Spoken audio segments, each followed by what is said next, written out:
তো আলহামদুলিল্লাহ ইউটিউবে টাকা দিয়ে যে পেমেন্টটা ফার্স্ট পেমেন্ট পেয়ে আমি যে কাপড়গুলো এনেছিলাম তো সেগুলো কিন্তু আমার 6টা সেল হয়ে গেছে। আর এই যে 4টা বাকি আছে শুধু বেগুনি কালারের 2টা আর হচ্ছে নীল কালারের একটা, ইয়েলো কালারের একটা। তো আশা করি এই 4টাও সেল হয়ে যাবে ইনশাল্লাহ।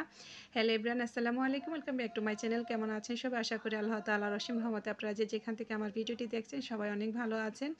তো যেসব নতুন আপুরা কিছু একটা করতে চান, ঘরে বসে না থেকে এরকম কিছু কাপড় এনেও কিন্তু আপনারা আস্তে আস্তে সেল করতে পারেন। সবাই যে একদিকে পড়ে থাকবে সেরকম না। আর আশা করি সবার কাছে টুকটাক বেশি টাকা ইনভেস্ট না করে 5,000 বা 10,000 টাকা খরচ করে কিন্তু আস্তে আস্তে ব্যবসাটা শুরু করা যায়। আর এখনই কিন্তু ব্যবসা করার সময়, যেহেতু এখন পবিত্র মাহে রমজান মাস, আমাদের এই ঈদের মধ্যে কিন্তু প্রত্যেকটা মানুষই কম বেশি কেনাকাটা করে।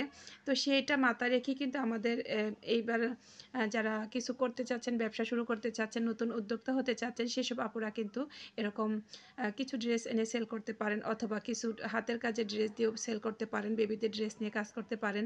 তো এখন কিন্তু যেহেতু ঈদের টাইম, সেজন্য কিন্তু আপনারা কাজটা এখন যদি একটু শুরু করেন তাহলে কিন্তু ভালো একটা রেসপন্স পাবেন। আর এতে কিন্তু আমাদের কাজের উৎসাহ বাড়ে। যেমন এখন যদি আপনি ড্রেস আনেন, হয়তো বা কিছু ড্রেস সেল হয়ে যাবে, আবার কিছু ড্রেস থাকবে। তো সেজন্য আবার কিন্তু হতাশ হওয়া যাবে না। আর একটু সেল হলেই কিন্তু দেখবেন যে একটা মানুষের কাছ থেকে আরেকজনের প্রচার হবে। যেহেতু আমার ব্যাপারটা আমি বলি, এখানে কিন্তু আমি অনেক বছর পরে ড্রেস আনছি। আমি অনেক আগে রেডিমেড ড্রেসগুলো সেল করতাম যখন আমার ছেলে ছোট ছিল তখন। এখন কিন্তু আমি বেশ অনেক বছর, 10-15 বছর পরে আবার কিছু ড্রেস এনেছি।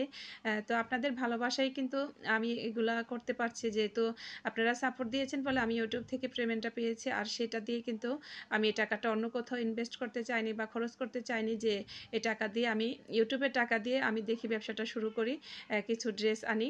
যেহেতু আমি এই কাজের সাথে যুক্ত আছি, আমার কাছে অনেক আপুরা জামা কাপড় বানাতে আসে। তো সেই কাস্টমার আপুরাই কিন্তু আমার কাছ থেকে 1-2টা করে নিয়ে যায়। তো আপনারা, আমি আগে ভিডিওতে বলেছিলাম যে একটা আপু 3টা ড্রেস নিয়েছে। তো সে এই যে এইটা আর বেগুনিটা আর একটা নীল, এই 3টা ড্রেস কিন্তু এক আপু নিয়েছে। তো সে কিন্তু আমার কাছে আবার বানাতে দিছে। তো আমি যখন কাপড়গুলো বানানোর আগে অবশ্যই আমি কাপড়গুলো ওয়াশ করে নিব।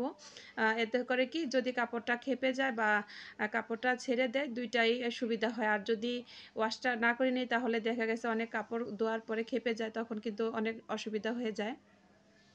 তো সেজন্য কিন্তু সব আপুরাই যারা এরকম সুতির ড্রেস বানানোর আগে অবশ্যই এরকম একটুখানি ওয়াশ করে নেবেন, তাহলে সুবিধা হয়। মেজারমেন্টটা ঠিক থাকে, কোনো সমস্যা হয় না। তো এই যে আমার এগুলো কিন্তু জমজম সুইস লোন। আর এখানের প্রিন্টগুলো মাশাল্লাহ মাশাল্লাহ অনেক সুন্দর, কাপড়ের কোয়ালিটি অনেক সুন্দর। এখানে 5 হাতের নামাজি ওড়না আছে, 2.5 গজ পাক্কা সালোয়ারের কাপড় আছে, আর জামার লং আছে 48 ইঞ্চি, হাতার কাপড়টা আলাদা দেওয়া আছে। তো এখানে কালার আর ডিজাইনগুলো কীরকম হয়েছে অবশ্যই আপনারা কমেন্টের মাধ্যমে জানাবেন। ড্রেস নেন বা না নেন কিন্তু একটু কমেন্ট করে বলবেন, তাহলে কিন্তু আমারও একটু ভালো লাগে যে ড্রেসের কালারগুলো কীরকম হলো। অনেক আপুর প্রশ্ন থাকবে যে আপু আপনি 6টা ড্রেস সেল করছেন, এগুলো কি অনলাইনে না অফলাইনে? না আপু, এগুলো আমি সবগুলো অফলাইনেই সেল করছি। আমি যেহেতু এখনও অনলাইনে সেরকম অ্যাক্টিভ থাকতে পারি না, সেজন্য আমার অনলাইনে এখনও কোনো সেল হয় নাই। আমি কিন্তু সবগুলো অফলাইনেই সেল করছি। আর এখানে যে আমার প্রতিদিনের যে কাজটা থাকে, 100 পিস বালিশের কভার কিন্তু আজকে সেলাই করে জমা দিয়ে দিছি। এখানে 3 কালারের সব গোলাপ ফুলের বাগান, এক একটা প্রিন্টে এক এক রকম ফুল দেওয়া। তো এবারের কাপড়গুলো অনেক সুন্দর ছিল মাশাল্লাহ। এই যে সাদা গোলাপটা কিন্তু অনেক ভালো লাগছে, কাপড়ের চাদরের কাপড়টা অনেক ভালো ছিল, মিষ্টি কালারেরটাও। তো সবগুলো ডিজাইনে অনেক সুন্দর। ভিডিওটি ভালো লাগলে একটা লাইক দিয়ে দিবেন, শেয়ার করবেন, সাবস্ক্রাইব করবেন আমার ইউটিউব চ্যানেলটা।